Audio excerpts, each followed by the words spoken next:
নওগাঁর নিয়ামতপুর উপজেলার ছোট্ট একটি গ্রাম ঘুঘুডাঙ্গা। এই গ্রামের বুক চিরে চলে গেছে একটি সড়ক, যার দুপাশে রয়েছে সারি সারি তাল গাছ।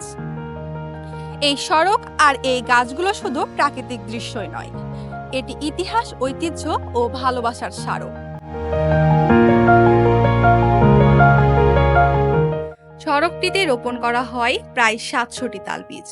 উদ্দেশ্য ছিল প্রাকৃতিক ছায়া তৈরি, সড়ক রক্ষা এবং ভবিষ্যতের একটি নিদর্শন স্থাপন।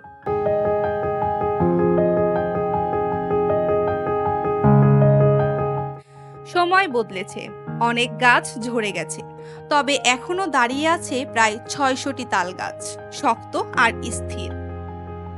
এই তাল গাছের সারি শুধু সৌন্দর্য নয়, এখন হয়ে উঠেছে স্থানীয় পর্যটনের এক কেন্দ্রবিন্দু।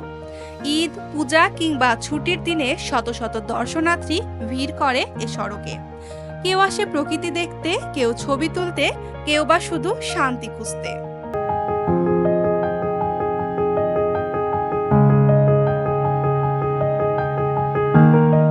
এই সড়ক স্থানীয় অর্থনীতির জন্য আশীর্বাদ। গড়ে উঠেছে ছোট ছোট দোকান, বিক্রি হচ্ছে পিঠা, চা, খেলনা আর হস্তশিল্প।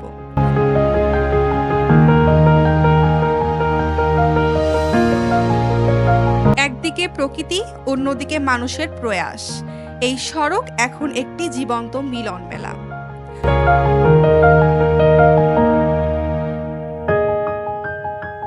উপজেলা প্রশাসনও বসে নেই, রাস্তার পাশে বসানো হয়েছে বেঞ্চ, নজরদারির ব্যবস্থা বাড়ানো হয়েছে।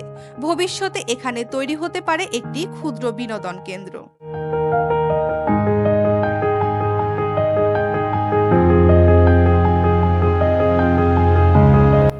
ঘুঘুডাঙ্গার এই তালতলি সড়কটি আজ আর শুধুই চলার রাস্তা নয়, এটি একটি গল্প।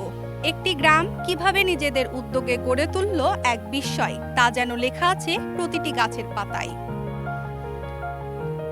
নওগাঁ নিয়ামতপুর থেকে সুজনা ইসলাম, উত্তরভূমি।